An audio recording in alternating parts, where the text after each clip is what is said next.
শপথ করলাম। সম্মানিত উপস্থিতি সবাইকে আমার বিনম্র শ্রদ্ধা এবং নিরন্তর ভালোবাসা জানাচ্ছি।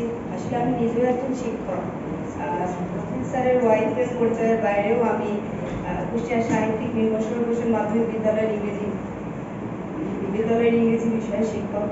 আসলে এই বাচ্চাদের সঙ্গে 5 বছরের একটা সম্পর্ক, আমাদের একটা টান অন্যরকম হয়ে যায়। একটা 6-এ পড়া মেয়ে ফ্রক পরে স্কুলে ভর্তি হয় এবং একদম বড় হয়ে স্কুল থেকে চলে যায়। 5টা বছরে এরা আমাদের সন্তান সমতুল্য হয়ে যায়। এদের সাফল্যে আমরা নিজের সন্তানের মতো করেই উদযাপন করি। তোমাদের এই রেজাল্টের পরে তোমার স্যারের আনন্দ উল্লাসটা আমরা নিজে চোখে দেখেছি। আমার ছেলেদেরকে বলছি, দেখ কত খুশি হচ্ছে। তো তোরা যদি ভালো রেজাল্ট করিস তাহলে তো বাবা আরো কত বেশি খুশি হবে। কতজনকে ফোন করে বলেছে তোমাদের সফলতার কথা, তোমাদের পারিবারিক সমস্যার কথাও অনেক সময় আমাদের সঙ্গে শেয়ার করেছে যে মেয়েগুলো এত ভালো, এরা যদি আরো সুযোগ সুবিধা পেত, আরো যদি একটু পারিবারিক সাপোর্ট পেত, এরা কত দূরে এগোতো।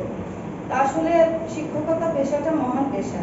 তোমরা যে কখন আমাদের সন্তান তুল্য হয়ে যাও আমরা আসলে নিজেরা কখনোই বুঝতে পারি না।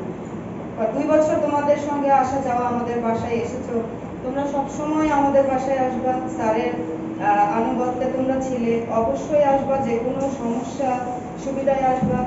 আর এই যে আজকের দিনে আমি নিজেও এক্স স্টুডেন্ট ইউসিসি 2021 সেশনে আমি প্রধান মেয়ে, গ্রামের মেয়ে, আমিও ইউসিসিতে ভর্তি হই। তখন আমাদের পাভেল ভাই ছিল চেয়ারম্যান, সাগর ভাই ছিল, তারা ঢাকা ইউনিভার্সিটির স্টুডেন্ট ছিলেন। তো আমরা আসলে গ্রামের মেয়ে, তো তেল মেরে আসতাম, মফস্বলের মেয়ে, আমাদের তো ওইভাবে দামটাও দিত না। মানে মাথায় তেল মারা ছিল, সাজুগুজু জানতাম না, ওইভাবে পাত্তা দিত না। কিন্তু যখন রেজাল্ট হলো, আমরা 4 জন একই সঙ্গে ভর্তি হয়েছিলাম, আমাদের রেজাল্ট সবচেয়ে ভালো হলো। তখন থেকে স্যারদের ইন্টেনসিভ কেয়ারে আমরা চলে যাই এবং স্যাররা আমাদেরকে আমাদেরকে বিভিন্ন সময় ঢাকা ইউনিভার্সিটি ভর্তি হলে কি সফলতা আমরা ভোগ করতে পারবো বুঝিয়েছেন। আমরা চান্সও পেয়েছিলাম, আমাদের 4 জনের 3 জনই ঢাকা ইউনিভার্সিটিতে চান্স পেয়েছিলাম। কিন্তু আসলে বরাবর আমার ইংলিশে পড়ার ইচ্ছা ছিল, আমি ঢাকা ইউনিভার্সিটিতে ইংরেজিতে হয়নি, আমি ইবিতে ভর্তি হই। তো সেই হিসাবে ইউসিসির একজন এক্স স্টুডেন্ট আজকে এই অনুষ্ঠানে আসছি, খুবই ভালো লাগছে। এই দিনটা তোমাদের মতো আমাদেরও একদিন এসেছিল। আমাদেরও কোচিং এর চেয়ারম্যান স্যার তখন পারুল ভাই ছিলেন, সাগর ভাই ছিলেন, যোগন ভাই ছিলেন, আমাদেরকে এরকম ভাবে সম্বর্ধনা দিয়েছিল, খুব ভালো লেগেছিল। তো ইউসিসির এক্স স্টুডেন্ট, আমি তো অবশ্যই ইউসিসির সঙ্গে অনেক আগে থেকে জড়িত। আমি জানি ইউসিসির ইন্টেনসিভ কেয়ারটা কত ভালো, এরা অনেক সুন্দর করে কেয়ার করে। বিশেষ করে ইংলিশের কেয়ারটা ইউসিসিতে বরাবরই ভালো ছিল, এর আগেও ভালো ছিল। আমাদের ইংরেজির তখন স্টুডেন্ট ছিলেন সাগর ভাই আমাদের পড়াতেন। 2001 সেশনের কথা বলছি। আর বেশি কথা বলতে চাই না, একটা কথা খুবই গুরুত্বপূর্ণ মেয়েদেরকে বলবো, আসলে ক্যারিয়ারিস্ট হতে গেলে সাংসারিক ঝামেলার মধ্যে প্রথম দিকে জড়ানো উচিত না। কারণ সংসার করার পরে খুব কম মেয়ে এই পর্যায়ে যেতে পারে।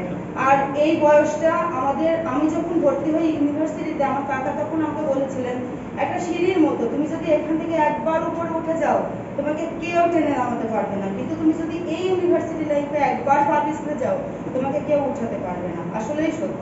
তো তোমরা প্রজাপতির পিছনে না ছুটে তোমরা নিজেরা ফুল বাগান হও।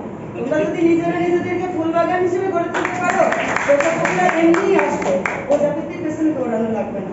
তো ধন্যবাদ সবাইকে, আমাকে এতটা সম্মান দেওয়ার জন্য ইমতিয়াজ ভাইকে অসংখ্য ধন্যবাদ, অনেক কৃতজ্ঞতা জানাচ্ছি। আবার সবার সাথে দেখা হবে, সবাই ভালো থাকবেন, আমাদের জন্য আশীর্বাদ।